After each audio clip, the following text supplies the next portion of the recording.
Lideramos el camino de la opinión pública y buscamos que la cultura del debate alcance consensos y soluciones a los problemas de nuestro país.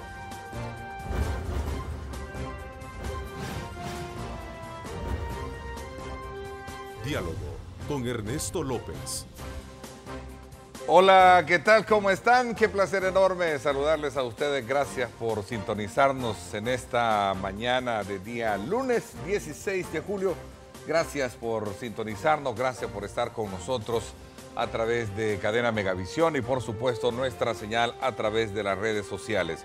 Este lunes, antes de iniciar desde luego el programa y por supuesto al iniciar la semana laboral, queremos como siempre invitarlos a que coloquen a Dios como la guía perfecta para la culminación de sus objetivos personales, familiares y también profesionales. Ayer el presidente de la Asamblea Legislativa, el doctor Norman Quijano, a petición de los secretarios generales, suspendió la reunión de la Comisión Política y de la sesión plenaria que estaba prevista llevarse a cabo con el propósito de elegir a los magistrados de la Corte Suprema de Justicia. Por su parte, varios de los protagonistas de este acontecimiento confirmaron que los partidos iban a seguir revisando hasta este día todavía las listas y que no había un acuerdo. La Sala de lo Constitucional en ese sentido pues está prácticamente acéfala por estas horas. Vamos a continuación a ponerlos en perspectiva de lo que es un reportaje con nuestro compañero de labores, Cristóbal Ayala, que nos da una cronología del trabajo realizado en la Sala de lo Constitucional y lo que hasta este momento tenemos crucialmente hablando para elegir a los nuevos magistrados de la Corte Suprema de Justicia. Veamos. Son 4 profesionales del derecho que tuvieron durante 9 años las decisiones constitucionales de mayor trascendencia en el país. Belarmino Jaime, Sidney Blanco, Rodolfo González y Florentín Meléndez emitieron una serie de resoluciones que provocaron diversas reacciones.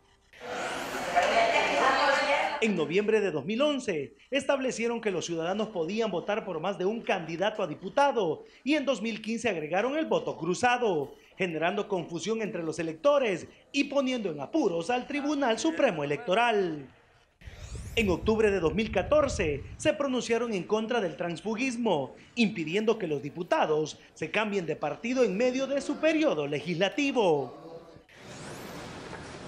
En junio de 2015, frenaron la emisión de bonos por $900 millones por el voto de una diputada suplente y después también suspendieron el ejercicio de estos diputados por no haber sido electos de la misma forma que los propietarios. En este mismo mes, declararon inconstitucional la elección de los magistrados de la Corte de Cuentas. Posteriormente, declararon como grupo terrorista a las pandillas, sin que esto haya provocado un mayor cambio de la realidad salvadoreña.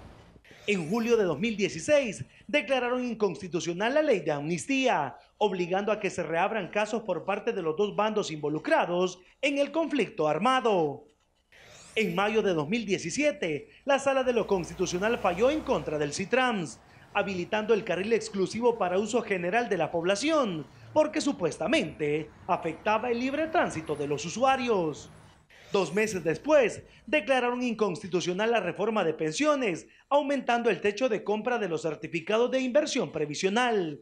Y hace algunos días, resolvieron dejar en manos del Tribunal Supremo Electoral la decisión con respecto a la continuidad de Cambio Democrático y el Partido Socialdemócrata como institutos políticos. Para este domingo, se tenía previsto reanudar la sesión plenaria en la que se elegirían a los nuevos funcionarios. Sin embargo, el presidente del primer órgano del Estado informó que se pospuso para este lunes. Cristóbal Ayala, Cadena Megavisión. Bueno, ahí estaba precisamente un pequeño bosquejo de lo que significa el trabajo y el gran reto que tiene la Asamblea Legislativa. Ahora que pues se tiene previsto este día a las 4 de la tarde reiniciar las conversaciones y una vez teniendo ya digamos como el visto bueno a partir de todo ese listado que se tiene de las personas que podrían entrar a ser seleccionadas y por supuesto electas como magistrados de la Corte Suprema de Justicia. Se tienen nombres y Y eso lo vamos desde luego a discutir a lo largo de este programa. Quiero saludar a nuestros buenos amigos que nos han acompañado o que nos acompañan esta mañana para poder de alguna manera analizar el contexto en el que se da la situación y sobre todo también los retos que se avecinan. Me acompaña acá en nuestros estudios Carlos Guzmán, él es abogado de la República, expresidente de la Federación de Asociaciones de Abogados del Salvador. Gracias por acompañarnos. Buenos días. Carlos. También me acompaña el doctor Francisco Bertrán Galindo, él es abogado de la República. Gracias también, doctor, por acompañarnos. Buenos días, Ernesto. Me acompaña también Ulises del Dios Guzmán, ex magistrado de la Corte Suprema de Justicia. Gracias también. Gracias por la invitación acá. Bueno, con el propósito de tener también un ingrediente más, digamos, cercano a lo que está pasando alrededor de este tema, en su momento nos acompañará Leonardo Bonilla, diputado independiente en la Asamblea Legislativa. Recuerden, @diálogo21, @Neto López Radio. Son las dos cuentas en Twitter que están disponibles para que usted participe y pueda desarrollar con nosotros también este diálogo de la mañana que busca o tiene como objetivo lograr identificar la esencia de la elección que van a tener precisamente los diputados de los nuevos magistrados de la Corte Suprema de Justicia. Voy a comenzar quizás por decir que tenemos ya incumplido un término de tiempo del cual muchos no esperaban que esto pasara. ¿Será cierto? Bueno, en efecto, yo creo que vemos con mucha preocupación el hecho de que en este momento, a esta hora de la mañana del 16 de julio en el que nos encontramos, podemos decir que El Salvador ha amanecido sin un tribunal constitucional. Y eso es muy peligroso para la institucionalidad democrática de nuestro país. No tenemos entonces un tribunal que pueda proteger los derechos de los salvadoreños, esos derechos fundamentales. Si en este momento, por decir algo, un ciudadano que se sienta vulnerado en su derecho a la libertad, por decir algo, quisiera quejarse, no encuentra, no tendría eco en ningún tribunal para que le pudieran, digamos, hacer valer su derecho. Si un ciudadano en este momento quisiera, por ejemplo, proteger su derecho a la seguridad jurídica, pues tampoco, porque no hay un tribunal constitucional que pudiera, repito, proteger esos derechos fundamentales que tenemos los salvadoreños. Y eso es una situación muy grave en la cual nos encontramos. No hubiéramos querido, creo yo, llegar nadie a esto y esperábamos y estábamos muy esperanzados a que los diputados pudieran cumplir los plazos constitucionales para evitar precisamente esto, en lo cual estamos. Creo, repito, que los diputados tendrán que hacer una labor muy acuciosa ahora que tienen comisión política convocada para poder abordar cuanto antes una decisión que sea en base a la idoneidad y en base a la independencia que deben tener pues estos funcionarios que van a ser nombrados. A ver, quiero darle la más cordial bienvenida a Leonardo Bonilla, que ya está con nosotros. Leonardo, bienvenido. Gracias por incorporarte a este diálogo de la mañana. Gracias, Ernesto. Un saludo a toda la población salvadoreña y pues aquí listos a dar cuenta sobre la elección de magistrados. Sé que nos vas a dar muchos insumos pertinentes. A ver, ocupé el término de si es cierto, no por ignorar de que no se han electo de ellos, sino que si es cierto que está acéfala, de que existe o no existe un camino para que cualquiera pueda tener una respuesta a una inquietud de carácter interpretativa, constitucionalmente hablando, sobre sus derechos. A ver. Bueno, en realidad sí y no, de lo que acabas de preguntar. Uno, hay acefalía en la sala de lo constitucional, sí, porque al faltar 4 magistrados, la sala de lo constitucional no puede integrarse. Ahora, pero además, puesto que la Corte Suprema de Justicia se integra por 15 magistrados, al faltar 5 magistrados, la Corte Plena está desintegrada. Solamente podrían constituirse las salas de lo penal, de lo civil y de lo contencioso administrativo, porque tiene los magistrados suficientes y el mecanismo para sustituir a una magistrada que hace falta de la sala de lo civil, de modo tal que esas salas son las que sí podrían instalarse y tomar decisiones. Que esto deja en desprotección por los derechos constitucionales a las personas y particularmente el derecho de libertad, no, ¿verdad? ¿Por qué razón? Porque la sala de lo constitucional conoce inconstitucionalidad, desamparos y habeas corpus, que habeas corpus es lo relativo a la libertad física propiamente. los amparos y las inconstitucionalidades. La Sala de lo Constitucional tarda meses, semanas, hasta años para resolver una demanda, de modo tal que tampoco es que la gran cosa por unos cuantos días. Es decir, lo no, más no urgente, se puede entender no por el hecho de que esté acéfala, sino porque realmente en el momento no hay. En el momento no hay, en el no. momento no hay. Pero ¿cuál es la consecuencia de eso? La consecuencia sí podría estar más grave en la parte relativa a la libertad. Podría, pero tampoco lo es. ¿Por qué razón? Uno, a la Sala de lo Constitucional, las exhibiciones personales pasan semanas y meses también para resolverlas. Exhibiciones personales, que son urgentísimas, por un lado. Por el otro lado, ya está el mecanismo previsto en el Código Procesal Penal que en estos casos las exhibiciones, los habeas corpus, lo pueden conocer las cámaras de segunda instancia y en consecuencia pues, hay un mecanismo que puede suplir transitoriamente la urgencia de conocer de un habeas corpus de los que conoce ordinariamente la Sala de lo Constitucional. Y finalmente, sobre si este es para mí sorpresa o no que no haya cumplido con el plazo, realmente no. Sorpresa hubiera sido que hubiera cumplido con el plazo, porque ya de antemano se conocía y se rumoraba de que los políticos, los partidos políticos, quienes tienen capacidad, con el perdón, pero quienes tienen capacidad de elegir o más bien de votar para que algún magistrado llegue, estaban un poco desconfiados de las decisiones que podría haber tomado la Sala de lo Constitucional en último momento, que decían que incluso algunas opiniones particulares de algunos políticos, que incluso hasta el último momento la Sala de lo Constitucional podría conocer de alguna inconstitucionalidad si la integración de los magistrados electos no era de su satisfacción y en consecuencia y con el récord que tiene la Sala de lo Constitucional, que todo lo podía en cualquier momento, pues entonces era de esperarse que no eligieran hasta que terminaron su periodo. Vamos a ver, doctor Bertrán Galindo, también sumando un poco a este análisis y luego entramos a una discusión más abierta. Bueno, esa posibilidad que menciona Ulises siempre estuvo sobre la mesa,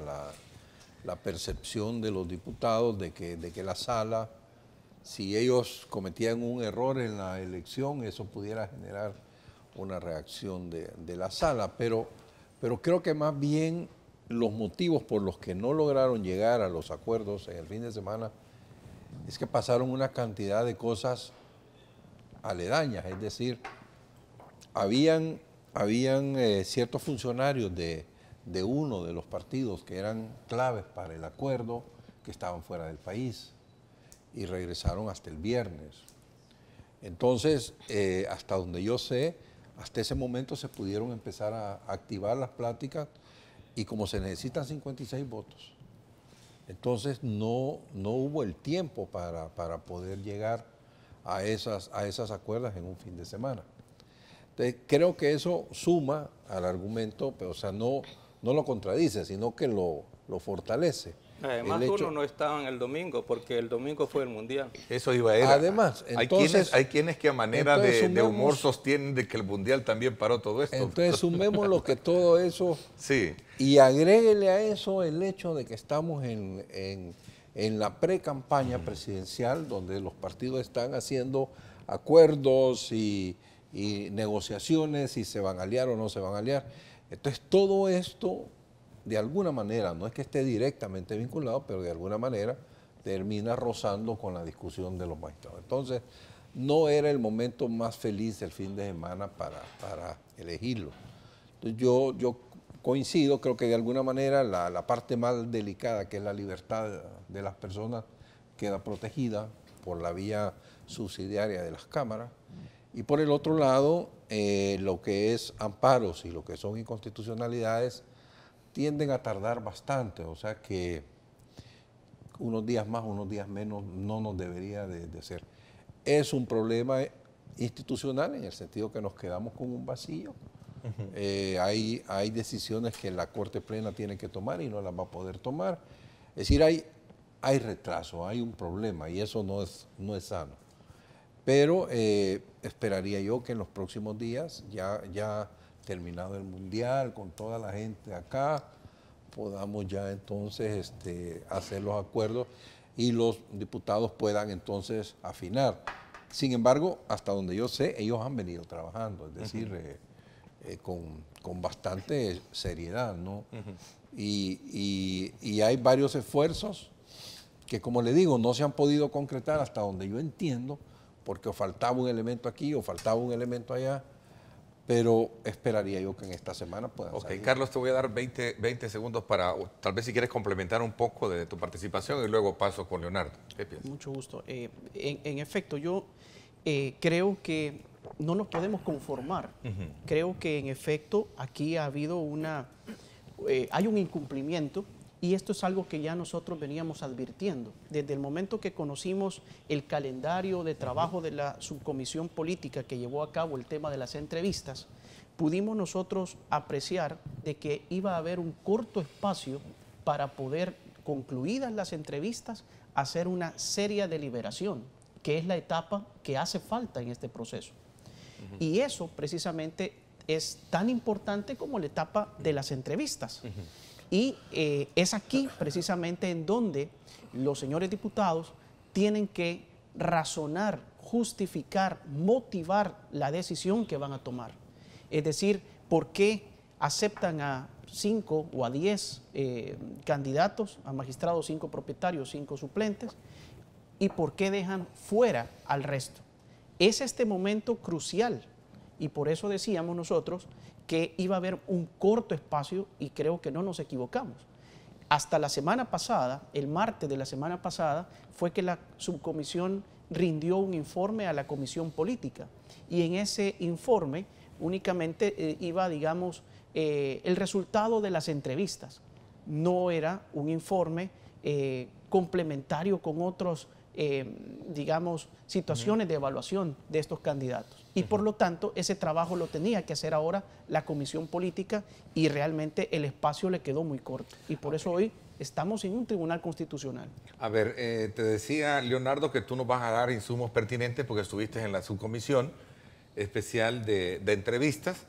Y el otro componente, si es que verdaderamente a manera de humor o si es cierto, hay quienes piensan que el Mundial atrasó todo esto. ¿Cierto, o no? Bueno, habrá que ver cuántos diputados se fueron al Mundial, ahí andan otras fotos circulando. Sí. Y sí, esto fue uno de los motivos. La verdad, pues yo estoy muy desilusionado realmente de estar adentro y ver que las cosas no son como se decían de afuera, sino que son peores. Hubo poca seriedad por parte de los demás diputados de las diferentes fracciones en el tema de elección de magistrados. Creo que tal vez no es que no se le dio la importancia, sino que ya sabíamos por dónde va orientado y lamentablemente... ¿Y quién se salva ahí? Porque tú dices que es decepcionante lo pues no puedo hablar, no puedo... Lo generaliza. No de nombres, hablo de partidos. No, cuando tú dices quién se salva no puedo decir uno... No, claro, nadie, o sea, nadie se salva. Y yo estoy en este barco, pues, es decir, si no hemos hecho una elección, pues soy parte de la comisión que debería hacerla y tengo la responsabilidad. Yo asumí esa responsabilidad y no quiero venir a despotricar, realmente no es mi intención entrar a la Asamblea Legislativa a desestabilizar la labor de este órgano de Estado. Realmente yo iba y voy en función de dar mi mejor esfuerzo, pero creo que a los partidos políticos no les interesa. Ahora, no es que no les interese la elección. Primero, que lo que se ha dicho aquí yo creo que es muy cierto, que se buscó elegir hasta último momento. Eso lo dice el mismo calendario de entrevistas, que pudiendo entrevistar a 6 personas diarias, o si eran 4 por lo menos todos los días, por la urgencia de elegir, el calendario se estableció el martes, el viernes, 4 personas un día, 4 el siguiente, y después se dijo que se iba a deliberar. No ha existido deliberación. Yo pedí que la deliberación se diera y que fuera pública como fueron las entrevistas. Al final le montaron un show a la gente del que yo no quise ser parte. Me preguntaban, mire, ¿usted cree que se está arreglando la elección? Yo quiero pensar que no es así, sí. Que así el proceso ha sido transparente. Decir eso, hablé muy bien de lo que yo avalaba, pues tenía la percepción, como muchos ciudadanos, de que al final podría terminar arreglándose la cosa, pero no quería adelantar algo que no estaba aprobado. Y me doy cuenta de que al final fue un show, que le dieron el dulce a la gente. No, miren, les vamos a abrir las puertas y se hacen entrevistas y le preguntan al candidato cuánto es 2 más 2 y que si usted está dispuesto a ser transparente en su administración, ¿qué tipo de preguntas son eso y qué nos dice de un candidato? Me tomé esa labor de hacer las preguntas incómodas, creo que me he hecho encima una carga bastante fuerte y no lo hice con el ánimo de prestigiar a ninguno de los candidatos. Coincidentemente, aunque ando en el ámbito jurídico, no conocía a ninguno de los candidatos y eso me daba quizás más libertad. Tampoco quise reunirme con ninguno de ellos. Bien, Ahora resulta de que no se hizo una deliberación.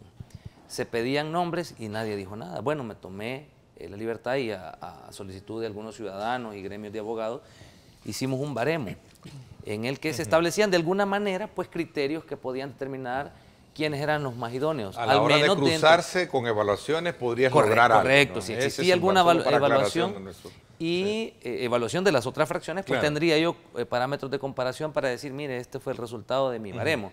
Mi baremo tal vez puede ser muy deficiente, pero él fue el único. Y coincidentemente el PCN a finales presentó un baremo, pero presentó el instrumento, no presentó el resultado. Nos dimos la tarea de hacer la estadística en base al baremo presentado por el PCN y coincide con el nuestro, el resultado. Pero el PCN no presentó el resultado del baremo, presentó una lista. ¿Coincide el tuyo con el del PCN? Los resultados coinciden porque al final los criterios básicamente ¿Qué me quieres son decir con esto? Que las propuestas del PCN tendrían que haber sido casi que las mismas que tenemos nosotros. A ver, y no coincide. Es interesante. Voy a hacer una pausa y luego regreso para que ampliemos un poco con el tiempo este tipo de, digamos, ejercicios que se han hecho, aun y cuando creen muchos que todavía la comisión política debió haber sido más exigente a la hora de hacer las evaluaciones pertinentes. Leonardo, corrige. No, sobre todo porque debió. Porque es precisamente de lo que se trata, que era la que iba a elegir, no sopesando de alguna manera la evaluación de entrevistas que ustedes hicieron, sino que también un poco el cruce de ese tipo de informaciones válidas para entender si son personas realmente que merecen ser electas, ¿cierto? Yo más que exigente creo que debió ser seria y no ha sido serio. ¿Qué tan prudentes son tus palabras, como en algún momento te las ha puesto en tela de juicio el presidente de la Asamblea Legislativa? Vamos a hablar de eso cuando regresemos.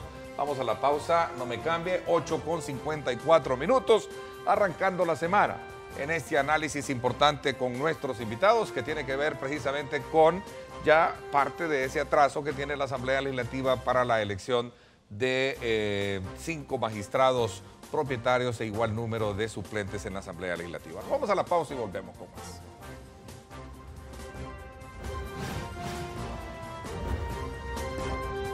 Diálogo con Ernesto López. Estás viendo Diálogo con Ernesto López.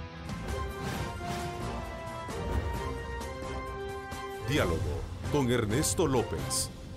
Bueno, gracias nuevamente por estar con nosotros conversando acá con especialistas y conocedores en temas de país y particularmente relacionados con el ejercicio de lo que tiene que ver con la elección de los magistrados de la Corte Suprema de Justicia, el doctor Francisco Bertrán Galindo, el licenciado Ulises del Dios Guzmán, el licenciado Carlos Guzmán y por supuesto también Leonardo Bonilla, diputado independiente. Y tú eres abogado también, sí, ¿no? Tú también eres abogado de la República. A ver, ¿qué piensan el resto de lo que se ha conversado hasta este momento sobre lo que nos planteaba Leonardo, doctor? Bueno, ya las interioridades yo no las puedo saber, pero está claro y coincido que las entrevistas no pueden ser el elemento que nos permita decidir. Creo que al desarrollo de la entrevista, en parte por el tipo de preguntas que se hicieron, creo que les falta profundidad y entonces eso nos implica estudiar toda la hoja de vida de los candidatos.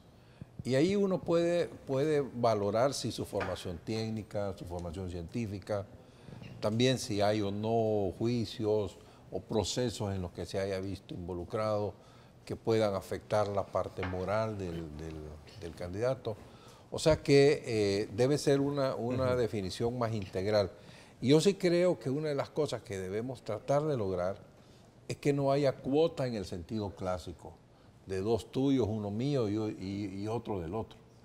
Eso sí creo que es algo que hay que intentarlo por sobre todas las cosas. Es decir, que en función de la calidad de los profesionales, obviamente hay un criterio político que filtra las cosas, pero que dentro de ese criterio político funcione la parte de la calidad profesional y moral de los candidatos. Entonces, creo que eso sería un mejor mecanismo que la tradicional forma de poner 2 de este, 1 del otro y el suplente, porque eso eso no nos lleva a soluciones realmente como los que creo yo que espera la sociedad salvadoreña. ¿Verdad? Yo quisiera rescatar un eso, solo que raspada el mecanismo de las entrevistas, ¿no? Y esa cuota de distribución de 2 y 2. A mí me parece que la entrevista es un buen mecanismo, depende de cómo se haga, porque si las preguntas son superficiales, pues entonces es para nada realmente. Pero me imagino yo, esto es un supuesto, a lo mejor soy alcanzativo, que si le hacen preguntas difíciles, que no necesariamente deben de ser de conocimiento, sino que de razonamiento y de dominio del derecho con relación a la realidad. Porque conocer o no una ley, cualquiera sale ahí, la ley y ya la conoce, ¿no? Pero ¿qué capacidad tiene de interpretarla, de dominarla y de aplicarla? Ese tipo de entrevistas en realidad es más compleja, pero requiere de personas que sean capaces de poder realizar entrevistas semejantes. Y los diputados, con el respeto que se merecen, pero no tienen esa capacidad como para realizar ese tipo de entrevistas y realizar ese tipo de diálogo con relación a la interpretación, aplicación, el dominio, los sentidos en que debe de interpretarse el derecho constitucional y el derecho en términos generales. También el hecho de que un conocedor del derecho, de la realidad misma también, en la parte pública y en la parte privada, tiene la experiencia, el dominio, y eso tampoco lo tienen ellos con relación al ejercicio del derecho. Es decir, ellos no son los idóneos para realizar el tipo de entrevista que se necesitaría. Y por eso es que son más susceptibles de utilizar mecanismos formales, superficiales, en ocasiones documentales. Por ejemplo, y no lo digo porque esté aquí el maestro Francisco Bertrán, pero en la lista de los candidatos de magistrados de la Corte Suprema de Justicia debiera de ser gente de la categoría, por ejemplo, del doctor Francisco, y no lo estoy empujando para que lo descalifique, sino que lo que me refiero, pero una persona con el quilataje del doctor Francisco Beltrán Galindo, la vez pasada mencionaba yo al doctor Mario Solano, quien cuestiona la capacidad, por ejemplo, constitucional del doctor Mario Solano. Pero gente así que tiene ese quilataje no va a andar arrastrándose y solicitando que lo nombren, que lo elijan como magistrado. Por eso es que en realidad el error proviene de la forma en que el Consejo Nacional de la Judicatura interpretó cómo elegir a los candidatos y proponerlos. La Constitución le dio una tarea magnífica al Consejo Nacional. Le dijo, usted proponga el otro 50%. ¿Por qué razón? Unos vienen del sector popular, de la aceptación del gremio de abogados. Sí. Otros deben de ser calificados, filtrados por el Consejo, no necesariamente por los que van a solicitarle. Imagínate, solamente también pero es un derecho que también a cualquiera le asiste, de ir a buscar donde yo quiero participar. Pero a eso voy, pero imagínate, solamente imagínate. Además no es cuestión solo de que el derecho del abogado, no, si es el derecho de toda la sociedad. Claro. Y el otro punto, imagínate tú que teóricamente, voy a exagerar, que los 15 peores abogados son los únicos que llegan al Consejo Nacional de la Judicatura, y entonces el Consejo no tiene más opción que proponer a esos 15 porque solo eso le han pedido, porque está tan desprestigiado el mecanismo que nadie más quiere llegar. Solo te digo, imagínate, entonces el Consejo Nacional de la Judicatura no va a elegir del universo de abogados posibles, sino que solamente de los interesados. Realmente es un mecanismo que se ha distorsionado. Nunca se entendió en el Consejo Nacional de la Judicatura la gran responsabilidad que tiene de buscar dentro del gremio y proponer a esos abogados. Aunque me pueden decir, es que no podemos proponer gente que no quiera. No, si es que usted le va a proponer, y si el abogado distinguido no quiere, le va a decir, y eso no es ninguna deshonra para el Consejo Nacional de la Judicatura. Al contrario, sería valioso que buscara dentro del gremio a ese tipo de abogado que no se acerca por eso. Yo coincido en que definitivamente el sistema está desprestigiado, es decir, el diseño del mecanismo de la elección de magistrados a Corte Suprema de Justicia lamentablemente está desprestigiado, y por esa razón no han llegado y no llegan en muchas ocasiones las mejores cartas del gremio de abogados para ser sometido a consideración de la Asamblea Legislativa a magistrados de Corte Suprema de Justicia. Por eso nosotros hemos insistido en muchas ocasiones en que debe de evaluarse y rediseñarse probablemente este mecanismo, incluyendo mejores filtros, no solo mejores filtros, sino que también mejores mecanismos de participación del gremio de abogados, en el cual podamos identificar realmente a los mejores colegas que tengan, dependiendo en el momento que se deba de elegirse a la Asamblea Corte Suprema de Justicia, las capacidades idóneas para el cargo que van a ser sometidos. Por ejemplo, en esta oportunidad estamos eligiendo a 4 magistrados que van a la Sala de lo Constitucional, es decir, preferentemente deberían de tener conocimientos en esa área muy especializada del derecho, en materia constitucional. Y estamos eligiendo también a un magistrado que iría a cualquiera otra de las salas de la Corte Suprema de Justicia. ¿Por qué? Porque si bien es cierto, hay una vacante en la Sala de lo Civil, será en la primera reunión de Corte Plena en donde se determine que ese magistrado iría a cual o determinada otra sala, no necesariamente a la Sala de lo Civil, porque hay una recomposición al interior de Corte Plena. Pero sí digo, debe este mecanismo, después que finalicemos este proceso de elección, debe realmente revisarse e incluirse, digamos, esos mecanismos y esos filtros que nos permitan mejorar este proceso. Yo creo que en este proceso ha habido mejoras sustanciales en comparación a otros procesos. Yo creo que eso hay que reconocerlo. Sin embargo, nos hace falta todavía mucho camino que recorrer. Recordemos que ya viene también la elección de fiscal general de la República y de otros funcionarios también que de igual importancia, de tal forma pues que si habíamos también solicitado una reforma al reglamento interno de la Asamblea Legislativa, que lamentablemente pues esta Asamblea dijo, miren, ya no tenemos tiempo para poder ingresar estas reformas, analizarlas y aprobarlas porque ya tenemos encima la elección. Pues está bien, pero terminado esto, deben de entrarle a conocer de esas reformas que permitan de estas elecciones indirectas o de segundo grado, como se llama, hacer una mejora realmente en estos procesos.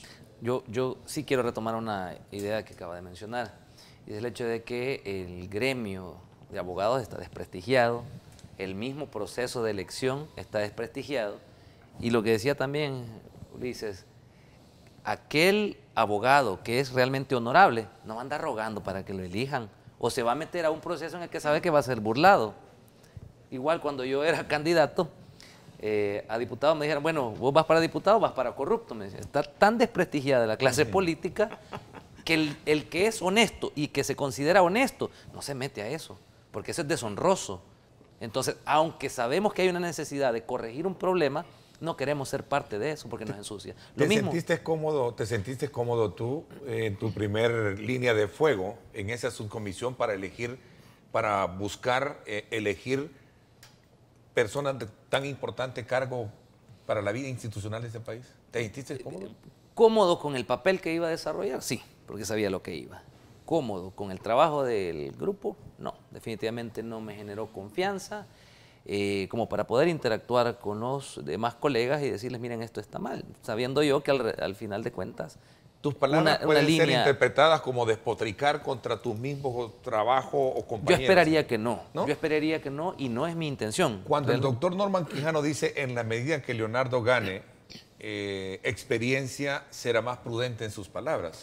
Bueno, esa interpretación tendría que hacerla yo en base a qué tipo de experiencia se refiere, porque no sabía a qué tipo de experiencia él se estaba refiriendo. Y pues bueno, obviamente soy un diputado nuevo, pero eso no significa que yo no sepa qué es lo que quiero ir a hacer o qué es lo que debo ir a hacer. Y si no lo sé, hay un clamor popular que le dice a uno, queremos una sala de lo constitucional independiente, una Corte Suprema de Justicia independiente. Y en esa línea hay que hacer esto, esto y esto. Cosas que ya se saben, que ya están planteadas.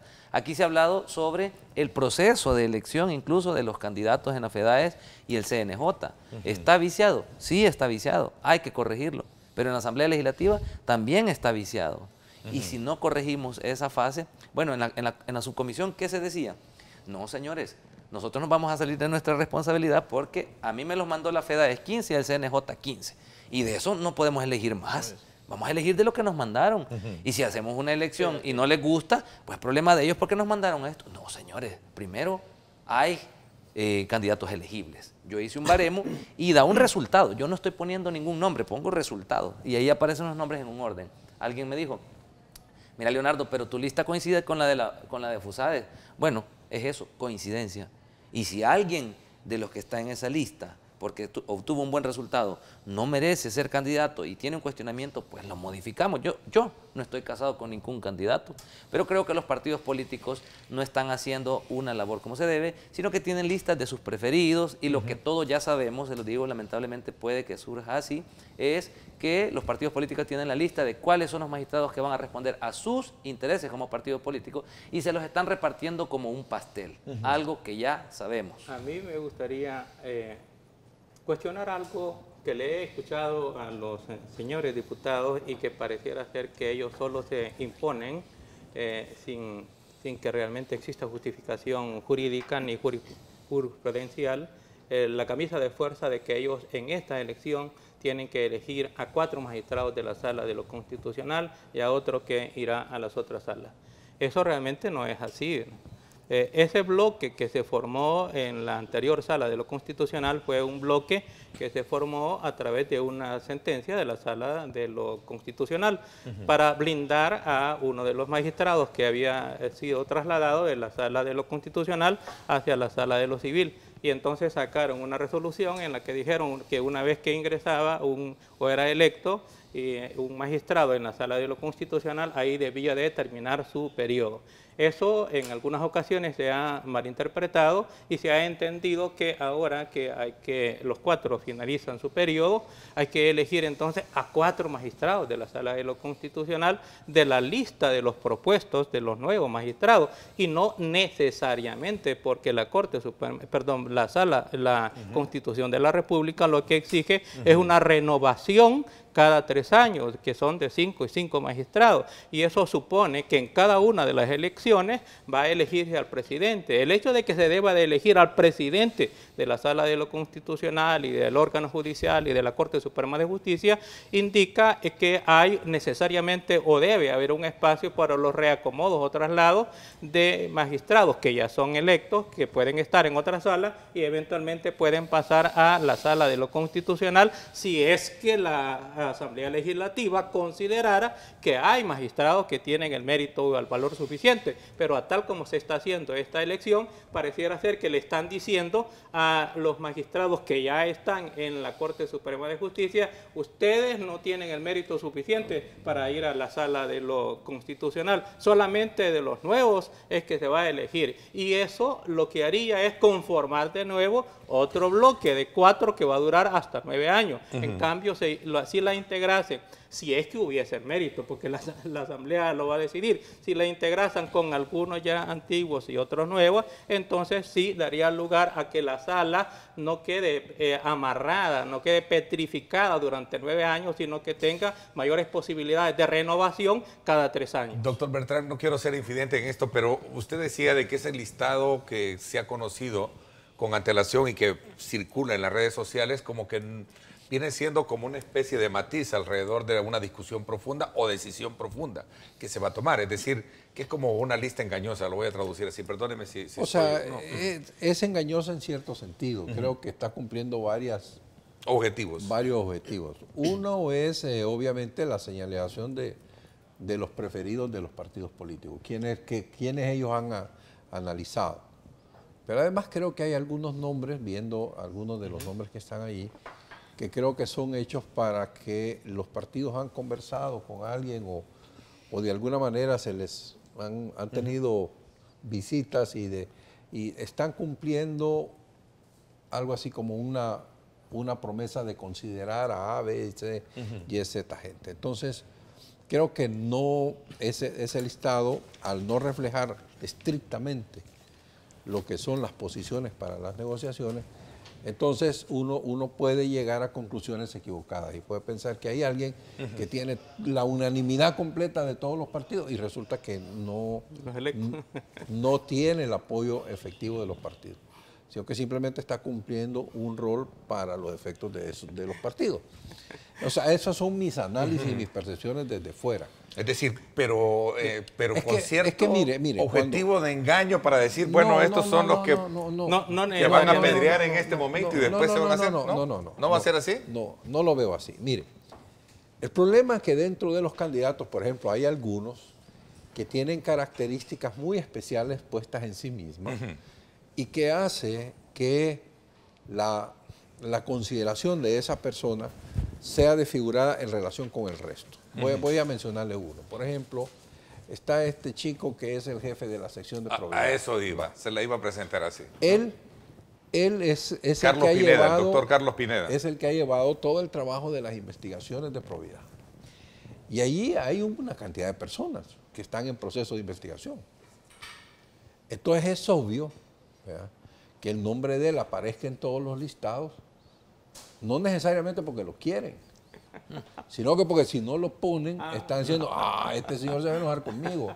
¿Me explico? Es decir, puede ser que sí lo quieran, no lo sé, pero uno puede ver desde lejos que el tema es que si no lo pongo, yo soy el que sigo, ¿verdad? Y entonces, porque... Como que los ha puesto entre la espada y la pared, me quiere decir. Entonces, ¿sí? Lo que quiero decir es que, por ejemplo, yo entiendo que inclusive la Corte Plena discutió el tema de él en el sentido si era prudente que un empleado con ese nivel de información participara sin pedir permiso o sin renunciar, porque puede generarse este tipo de cosas que le estoy diciendo yo. De conflicto de y interés. entonces yo creo que es un tema que no lo podemos obviar, ¿verdad? Es decir, cuando los partidos dicen, y si este me sabe mis cosas y entonces me va a venir, entonces yo lo pongo. Pero ¿a dónde queda, doctor, a dónde queda el derecho que como profesional, como ciudadano, él tiene a participar? Lo está ejerciendo, el derecho no se le está violentando. El derecho de que él participar, por supuesto que no, él tiene todo el derecho. Y tiene toda la formación posible. El legítimo derecho es el discutible, pero que renuncie. ¿no? El problema es si usted lo hace desde una posición que de alguna manera le signifique una ventaja o una especie de mecanismo que no lo pone en igualdad de condiciones con los demás. Me parece interesante, buen punto. El problema Bueno, que señala ocurre justamente el doctor es ciertamente ese conflicto de intereses que puede devenir cuando un candidato se somete al conocimiento de aquellos que van a ser electos, ¿verdad? En este caso, esta persona, por diputados que están siendo investigados por esa persona que está sometiendo su candidatura, su postulación a consideración como magistrado de Corte Suprema de Justicia. ¿Qué debió haber sucedido antes? Debió haber puesto la renuncia, de haber solicitado un permiso para apartarse momentáneamente del cargo o de forma indefinida del cargo, y ahora sí, yo me someto a consideración. A ver, pero era de conocimiento de la sala, de la cual depende muchísimo, creo que ya no, la oficina de probidad ya depende de la Corte Plena. Siempre dependió de la Corte. Siempre. No, Lo que pasa es que se creó una comisión. Suprema, no depende de la sala. Lo Vamos que ocurre es que habían dos magistrados que se encargaban en este de la ejercicio, comisión. los colegas de la prensa gráfica nos dieron a conocer esa listado de la cual les hacía la reflexión que hay nombres que se perfilan con la mayor cantidad de votos, especialmente quien la cual es la Procuradora General de la República, la licenciada Sonia Cortés de Madrid. Ella tiene 82 votos, ¿sí? Luego el doctor Carlos Pineda, quien es el actual jefe, ha solicitado permiso, me imagino, sí, ¿verdad? No sé.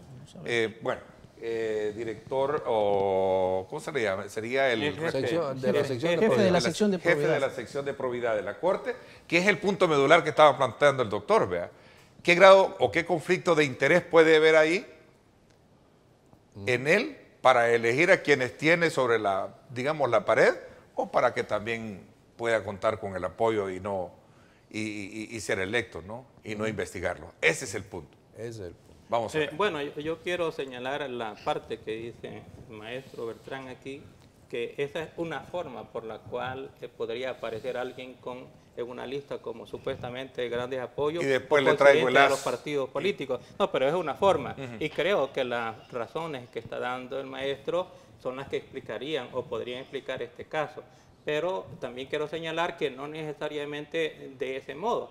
Ejemplo concreto, la vez pasada, en una de las coincidencias estas que se dan de los partidos políticos, aparecía Marco Gregorio Sánchez Trejo, que estaba en todos los partidos políticos, y todos los partidos políticos decían que tenía la capacidad suficiente, la honorabilidad, etcétera, todos los requisitos para ser magistrado. Incluso en ese momento también hasta estaba siendo considerado para la presidencia de la Corte Suprema de Justicia. Yo recuerdo eso específicamente, y conocimiento de las opiniones de los diputados, pero también recuerdo que cuando se dio el momento de definir, ok, vamos a elegir a los magistrados, tu partido político, ya comenzaban con los mayoritarios, ¿quiénes son los que para ti serían indispensables? A y B, no estaba Marco Gregorio. Tu partido político, ¿quiénes son los indispensables? B, C, pero no estaba Marco Gregorio. Al final ocurrió de que todos estaban de acuerdo en que debía de ser magistrado y hasta podía ser presidente de la Corte, y sin embargo, ya en las preferencias específicas de los partidos políticos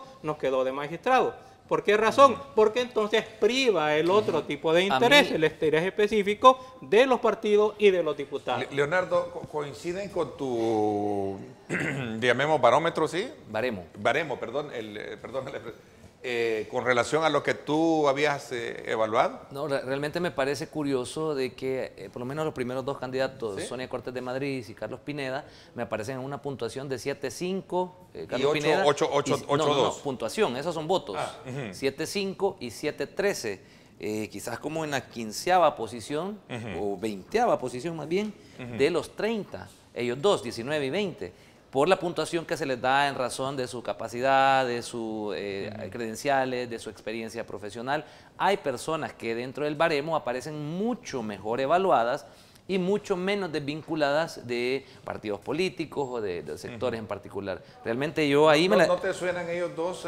No me suenan. A partir, bueno, la Procuraduría lleva el segundo periodo. Sí. A mí no me suena, y te digo algo muy interesante. A mí no me suenan muchos de esos nombres que tú ves ahí, y me parece bien raro que los partidos no me puedan a mí decir, vaya, mira, lo que pasa es que en nuestra evaluación él sale en esta posición por estas razones. A ver, y yo me la estoy, te voy a decir algo antes. Yo me a la ver, estoy... ¿por qué esa sonrisa de...? Pero te quiero decir algo antes, Ernesto. Sí, mira cómo me la estoy jugando yo. ¿Quiénes van a ser los nuevos magistrados? Aparentemente todos aquellos a quienes yo les hice un cuestionamiento y los puse mal evaluados. O sea que yo me estoy jugando el hecho de que en algún proceso que se me quiera abrir voy a tener en contra de esa opinión. Espero no sea el caso, porque tampoco es algo entramos personal. en la dinámica de la elección como tal. Creo que hay mucha suspicacia en todo esto. Voy a hacer una pausa, me la está pidiendo el equipo de producción. Regresamos con este análisis sobre el contexto en el que se está generando, desde luego, la elección de los magistrados de la Corte Suprema de Justicia. Vamos a la pausa y volvemos con más. Gracias a usted por estar participando.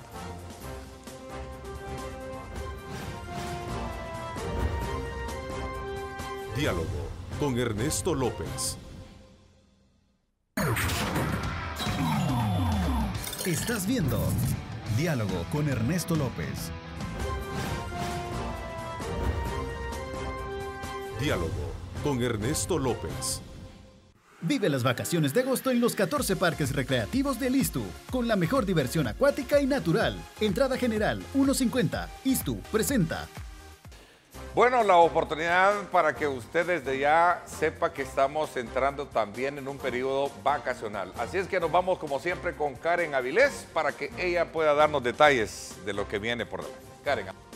Muchísimas gracias, Ernesto. Les tengo buenas noticias porque vamos a poder disfrutar de las vacaciones agostinas al ritmo de la cumbia con la Orquesta Canela, que se estará presentando en el Parque Acuático Costa del Sol el domingo 5 de agosto a partir de las 9 de la mañana. Entrada general, $1.50. Y lo mejor de todo, que los niños menores de 6 años y adultos mayores de 60 entran totalmente gratis. Así que tienen la invitación gracias al Instituto Salvadoreño de Turismo. Adelante, Ernesto. Bien, muchas gracias, Karen, por esa importante información, despojándonos ya casi de todo el estrés de trabajo, ya hablando de vacaciones de Semana Santa. Y gracias al Instituto Salvadoreño de Turismo. Bueno, continuamos nosotros con el estrés político que esto desde luego genera. Me había quedado contigo, Carlos, darte la palabra sobre esa misma lógica de lo que se conoce de los listados previamente a lo que podría ser un verdadero listado, ¿no? Sí, yo quería, de profesionales electos. Quería reaccionar sobre esos listados. Ciertamente entre el día viernes y el día sábado conocimos esos listados que han sido publicados en donde los diferentes partidos políticos o fracciones legislativas presentaron en la Comisión Política ese listado digamos, depurado de la lista de 30, pues ya reducidos probablemente ahí alrededor de la mitad.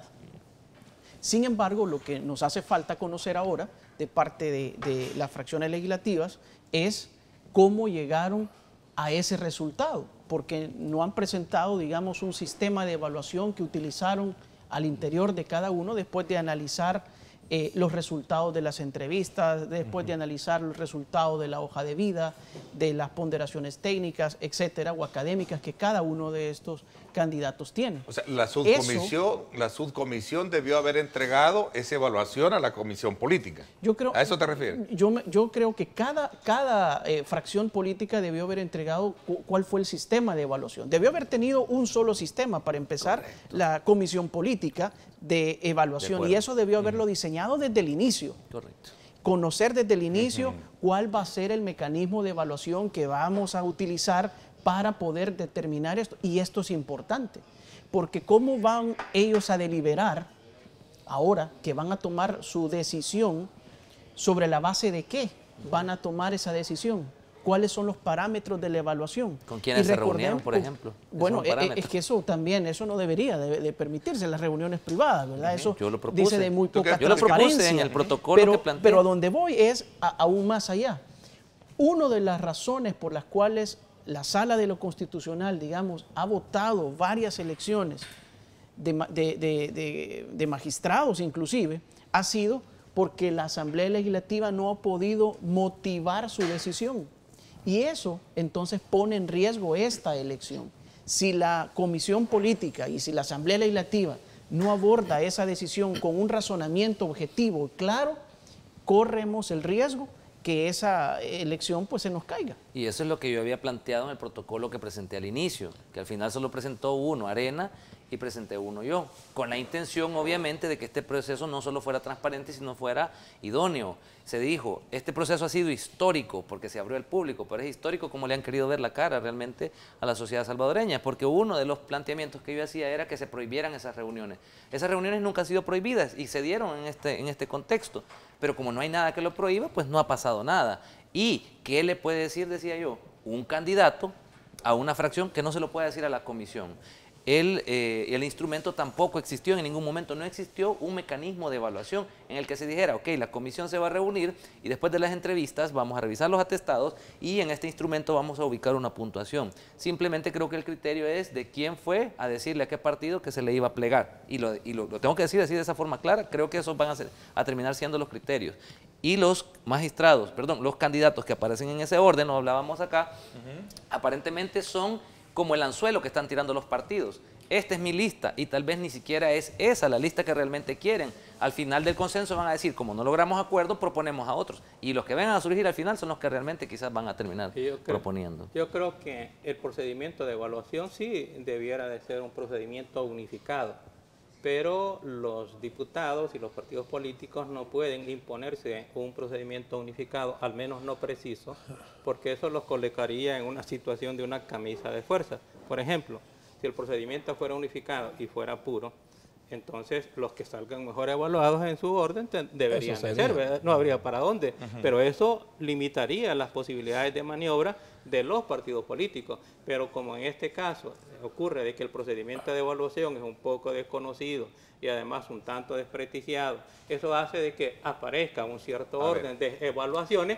pero que no coincida con las intenciones de voto de los partidos políticos. No quiero entrar en evaluaciones personales para evitar, digamos, convertirlos en piñata, porque aquí media vez se menciona un nombre, te lo agarran de todo, pero vamos a ver el caso de ese listado. Por ejemplo, vaya, 82 votos, la procuradora entendería yo que por algo los tiene ya, por adelantado, ¿no? O sea, ahí prácticamente tendría una elección ya segura ella. Si elige con 56 votos, pues doctor, sí, perdón. Es decir, yo creo que hay que darle vuelta a ese problema. O sea, puede ser que ella reúna todos esos votos. No lo conozco, no lo puedo asegurar del sí o no. Pero yo creo que el mecanismo es el siguiente, vamos a ver. Primero, hay hechos objetivos que de acuerdo con el criterio jurisprudencial de la Sala y en base a la norma constitucional de la partidarismo, hay un criterio que deben de cumplir todos, que no sean afines a los partidos políticos, es decir, que no respondan a las estructuras orgánicas de los partidos políticos. Eso es importante porque es un elemento básico de la independencia. Una cosa es que uno en lo personal piense de una manera y otra cosa es que yo sea orgánico de un partido político. Entonces ese es un primer criterio de selección. Yo creo que terminado ese criterio, entonces empezamos con los méritos profesionales, los méritos académicos. Quizás hay otro criterio antes de eso y es si su récord moral o judicial, es decir, qué antecedentes tiene en relación con su función previa. Pasados esos dos filtros, entonces va la parte personal, sus estudios, sus tesis, sus disertaciones, la entrevista que hizo, etcétera, y sus calificaciones. Yo creo que en base a eso, obviamente pueden haber simpatía. A mí me puede simpatizar más uno, a otro le puede simpatizar más otro. Pero ya estamos en una situación, al llegar a este punto, en el que ya filtramos la parte que incumple los requisitos éticos y constitucionales para ser candidato. Entonces, en ese marco, pues yo creo que debería ser relativamente fácil hallar 10 personas en que los partidos estén de acuerdo. Quizás no necesariamente en el 1, 2, 3, 4 y otros están en el 4, 5, 6, pero no importa. Esas 10 personas deberían estar. Y pienso que si se usara un mecanismo a esta altura, similar al que estoy diciendo, un poco lo que decía aquel colega, por ejemplo, diputados que se sabe que están siendo investigados. Correcto. Hay una restricción del reglamento interno, no pueden votar. Pues no, que no voten, ya. Esa es una decisión, ya está en la ley. Entonces no pueden votar.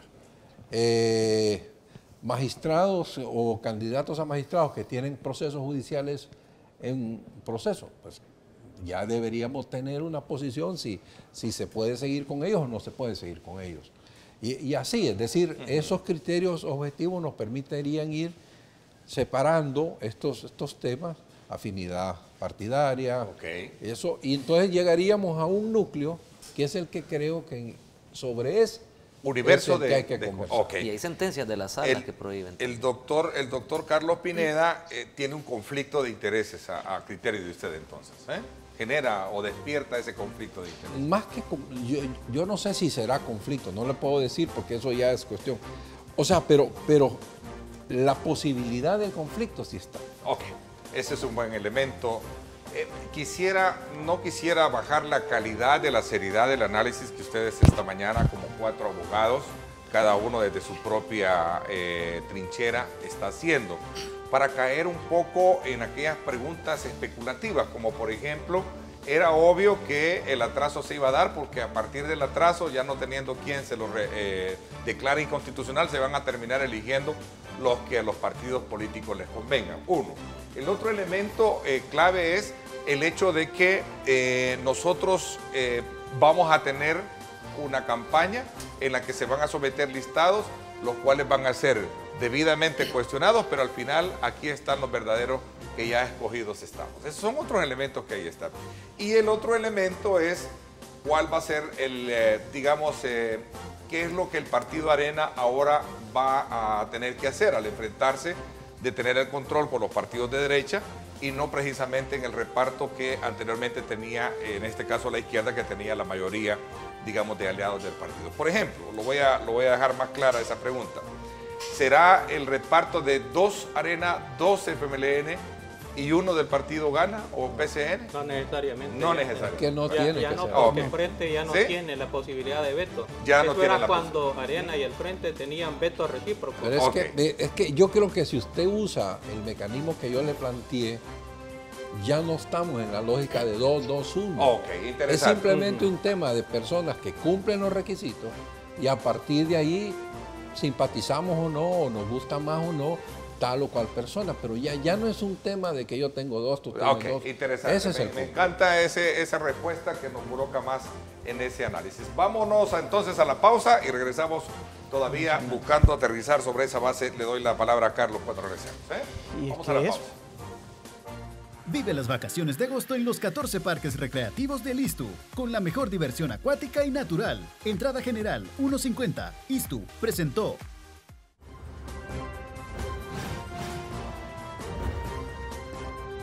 Diálogo con Ernesto López.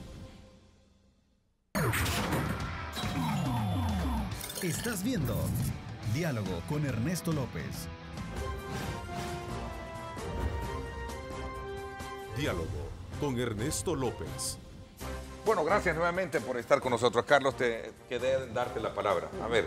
Sí, en efecto, estábamos hablando de esta posibilidad de un cuoteo, un cuotismo. Sí, y sobre todo también de lo especulativo que se da. ¿Será la repartición de cuotas 2-2-1? Dice el doctor que no corresponde ya a ese escenario por las condiciones en las que está.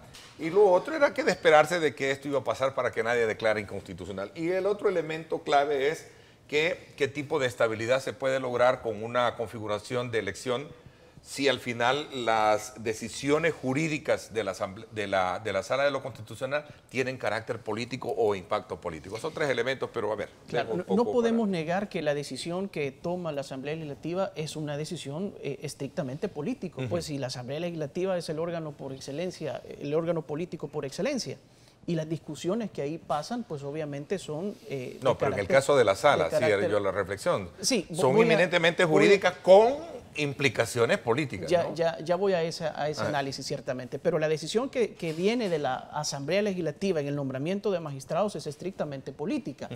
Aunque realmente tiene que estar a la base de esa decisión cuestiones eminentemente técnicas. Y por eso que el doctor hablaba sobre un perfil, de diseñar el perfil del magistrado idóneo para el cargo que se está proponiendo, para romper ya de una sola vez por todas con el tema del cuotismo que tanto daño nos ha hecho en el pasado.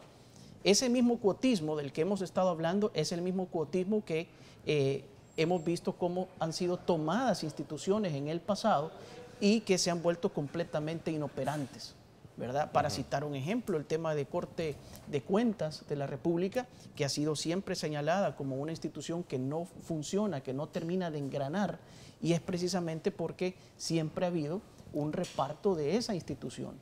Y es el momento, creo, que hemos llegado ya a que tenemos que romper con ese cuotismo político, y para poder romper tenemos que diseñar perfiles de candidatos, en este caso magistrados, que realmente sean los idóneos para el cargo, repito, al que se está proponiendo. Que las decisiones de la Sala de lo Constitucional son políticas, bueno, tienen un impacto en la población. Desde luego que todo tribunal constitucional emite resoluciones y esas resoluciones tienen un impacto general, pero están sobre la base de una decisión jurídica que tendrán que desde luego ponderarse lógicamente en algunas ocasiones cuando son abordados estos temas, desde luego. Y hemos visto cómo esta sala y otras salas también han ponderado sus decisiones al momento de abordarlas, pero sobre la base de elementos jurídicos técnicos, no sobre la base de elementos políticos. No debe de ser así. Bueno, yo quisiera señalar el hecho de que en realidad no puede desvincularse y hay que diferenciar lo que es la coincidencia o la afinidad ideológica de los diputados con relación a los elegibles como magistrados, de lo que sería la subordinación del magistrado a una fracción o a partido político. En mi opinión, que descalifico yo de entrada esta sentencia de la Sala de lo Constitucional de que un magistrado por haber estado, porque hoy ya ni siquiera lo están, sino que por haber estado afiliado a un partido político ya es descalificable. Eso contradice incluso el derecho que tienen los abogados de ser magistrados, de optar al cargo de magistrado. Lo importante más que el papel, porque o incluso gente que pueda ser funcionario de un gobierno en particular y por haber sido funcionario de un gobierno en particular, ya lo catalogan como dependiente del presidente o del partido político, y eso realmente me parece que es una limitación tanto para el derecho de elección o elegibilidad para ser magistrado, como también del gobierno de elegir a funcionarios competentes, porque un funcionario competente que vaya a ejercer una función realmente estrictamente técnica en el gobierno ya tendría esa limitación, que si participa con ese gobierno que es para bien del Estado, bien de la sociedad, pues entonces tendría limitación para ser elegido posteriormente como magistrado. Y lo otro es el hecho de que la gente aquí tiende a calificar, creo que un tanto fanáticamente, a algunas personas porque los identifican con alguna corriente ideológica. Sí. Y creo que eso me parece un extremo. Es más, es hasta imposible, o debe de ser imposible, que un candidato a magistrado no tenga una concepción ideológica, ese es un tema, y que eso se trasluzca a través de lo que dice en sus exposiciones, en sus entrevistas. Exacto, porque la ideología no necesariamente... Un comentario en particular que un partido haga sobre determinado profesional ya lo etiquetó automáticamente y entra a esa vitrina en la cual yo no quería entrar con otros nombres por la dispensa que lo dicen. Lo estigmatizan, sí, por la estigmatización, y le atribuyen ahí los males del partido en los cuales probablemente no ha tenido nada que ver. Entonces ya le ponen un gallardete que me parece... discriminatorio, pero lo que quiero señalar es el hecho de que la ideología es inevitable. Si la ideología es que el sistema de ideas para interpretar la realidad y ejercer el poder político sobre la realidad para el beneficio de la sociedad y de las personas. Bueno, de modo tal que es inevitable que las personas tengan su propia ideología, y los partidos políticos y los diputados no van a elegir, y esto en sanidad, a una persona que tenga una concepción ideológica diferente a la concepción ideológica de ellos, porque sería una contradicción. ¿Cómo va a elegir a un magistrado que tiene un pensamiento con relación al Estado, a la sociedad, a los derechos, a la democracia, que choque con la concepción que ellos promueven? Entonces sería realmente una contradicción, sería un absurdo. Ese es un gran reto. Te doy la palabra cuando regresemos, Leonardo. Voy a una pausa, la última, para ir un poco aterrizando en esto. A propósito, una versión doble, una versión 2 vamos a tener hoy en radio, Astrid Ábalos y este servidor. Los invito a que me acompañen hoy a las 6 de la tarde. Va a estar con nosotros ahí el doctor Nelson García, estará también Max Mojica desde la parte política, el análisis, el jurídico con el doctor Nelson García, y por supuesto también de organizaciones que velan por el cumplimiento del Estado de Derecho, la licenciada Paredes. Ahí está, Morena Paredes estará con nosotros, ¿sí? Morena Paredes. Así es que no se lo pierda, hoy a las 6 de la tarde el programa estará muy interesante a través de 107.7 Fuego, estación que pertenece acá, al Grupo Radial Megavisión. No se lo pierda.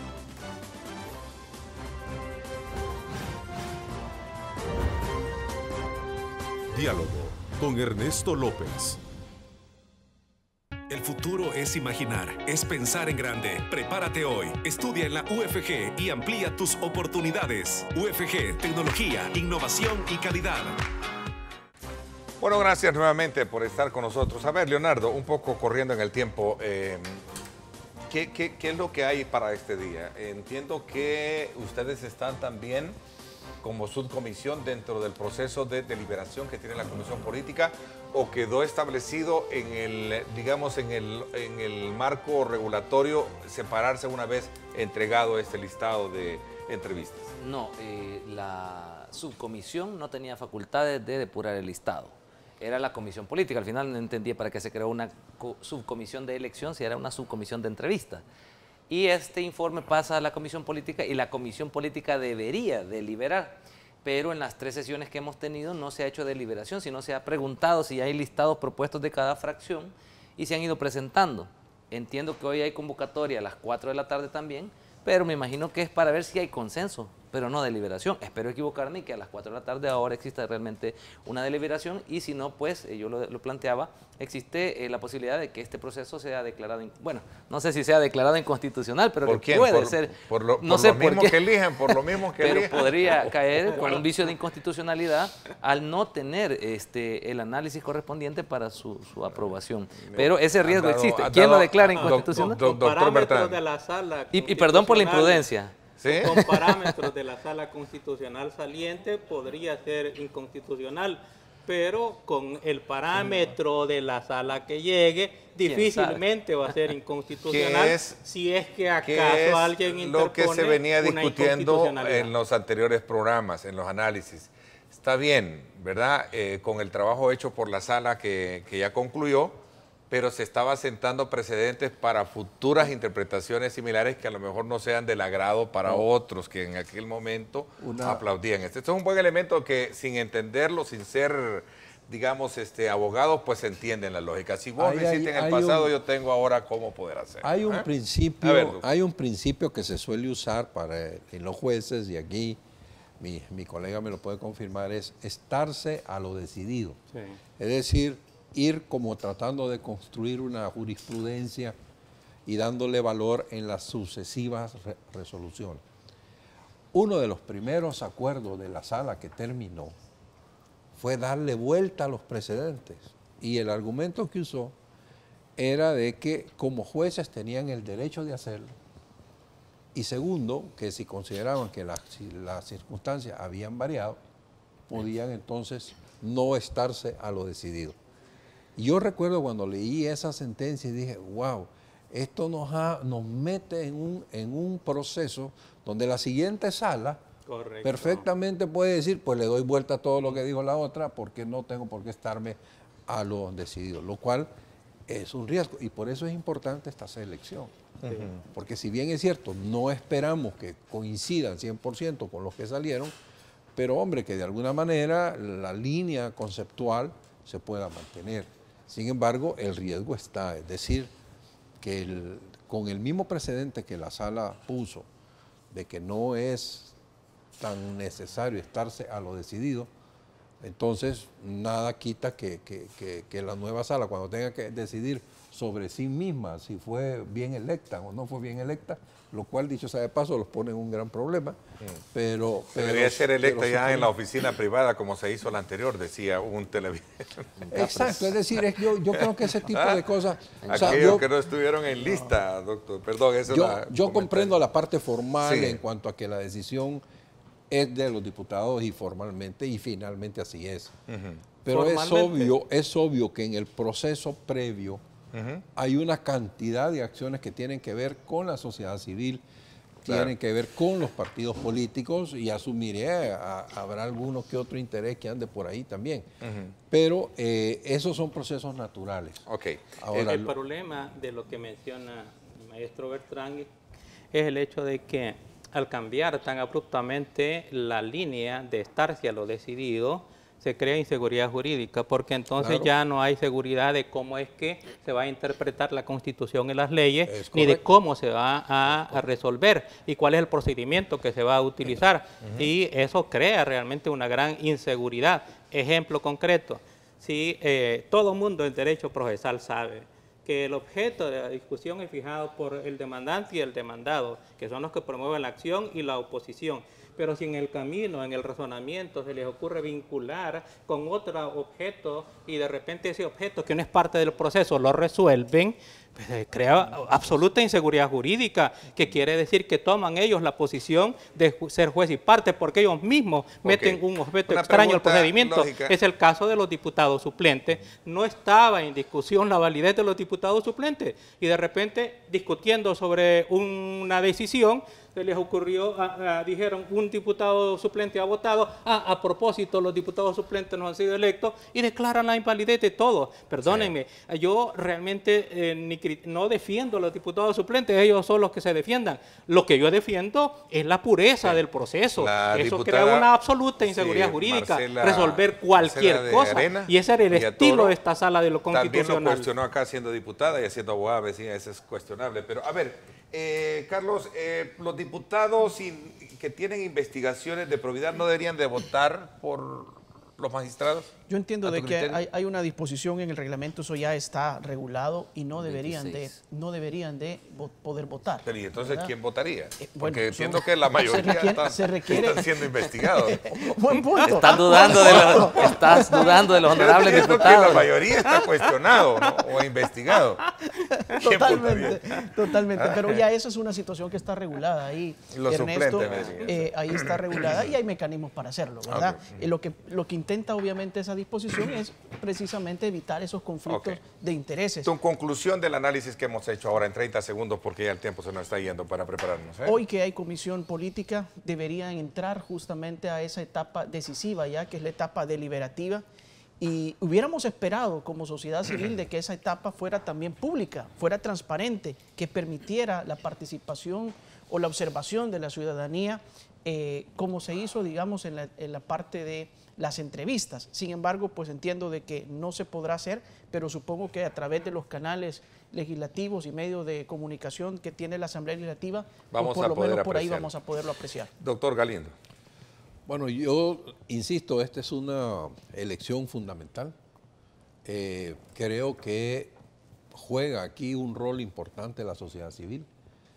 Me parece que en adición a eso, el tema de los criterios que ya están definidos deberían respetarse y para mí deberíamos tener una elección de 5 magistrados y sus suplentes que cumpla el principio constitucional de capacidad y de divergencia en las escuelas jurídicas para que estén representados todos. Eso a veces se ha interpretado que tiene que ser diferencias de pensamiento político. Puede ser que el pensamiento político signifique diferencia en la escuela jurídica. Yo pienso que no hay necesariamente una vinculación 1 a 1, pero vaya, el punto es que sí deben estar representadas las escuelas jurídicas de pensamiento y en ese sentido el siguiente requisito es honorabilidad y conocimiento. Bueno, yo como ciudadano primero y después como abogado desearía, no sé si va a ocurrir, desearía que llegue a una sala de lo constitucional que respete la supremacía de la Constitución y las leyes, que no cree la incertidumbre que ha creado la anterior sala de lo constitucional, que no usurpe las atribuciones de la Asamblea Legislativa y de los demás poderes del Estado, y que al mismo tiempo respete el derecho procesal, es decir, que se sigan las reglas, que el hecho de que sean magistrados de la Corte Suprema de Justicia no los autoriza a violentar ni la Constitución ni las leyes. Leonardo. Yo más allá de ojalá te dejen entrar ahora. Ojalá me den permiso de entrar. Yo más que hablar de la sala que deberíamos tener, quizás un mensaje al pueblo salvadoreño sobre la importancia de la elección de esta sala de lo constitucional. Y yo siempre pongo el ejemplo de cómo en el tema del agua, cuando se dice que se quiere privatizar, pues se alza el pueblo salvadoreño enardecido y en una gran cantidad de personas a manifestarse contra este tema. Pero cuando se habla de la importancia de la sala y de la Corte Suprema de Justicia y la elección de los magistrados, se ve poca participación ciudadana. ¿Qué sucedería si se aprueba una ley de agua inconstitucional y que vulnere los derechos sociales? La va a conocer la sala de lo constitucional. ¿Y qué van a resolver? Depende de lo que le digan los dueños. Si es que fueron electos por conveniencia partidaria. Así es que esa es la importancia de la elección de esta sala de lo constitucional. Vamos a estar muy atentos a ellos. Decía un gran personaje de la historia, un pesimista ve la dificultad en cada oportunidad. Un optimista, que es todo lo contrario, ve la oportunidad en cada dificultad. Así es que les agradezco que me hayan acompañado. Gracias, doctor Bertrand. Gracias también, Carlito. Gracias también a ti, Ulises. Gracias, Ernesto. Y a ti también, Leonardo. Así es que vamos a estar atentos a ver si te dejan entrar a la asamblea o no te dejan entrar. Si no me das un curul aquí. Gracias. Los espero en radio hoy, 6 de la tarde. Con Astrid Dávalos vamos a tocar este tema y ver cómo van las cosas. Gracias, pásenla bien y como siempre recuerden lo más importante, amar a Dios sobre todas las cosas.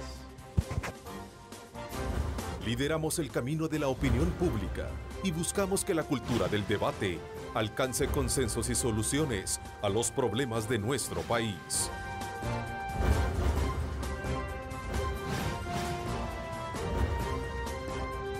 Diálogo con Ernesto López.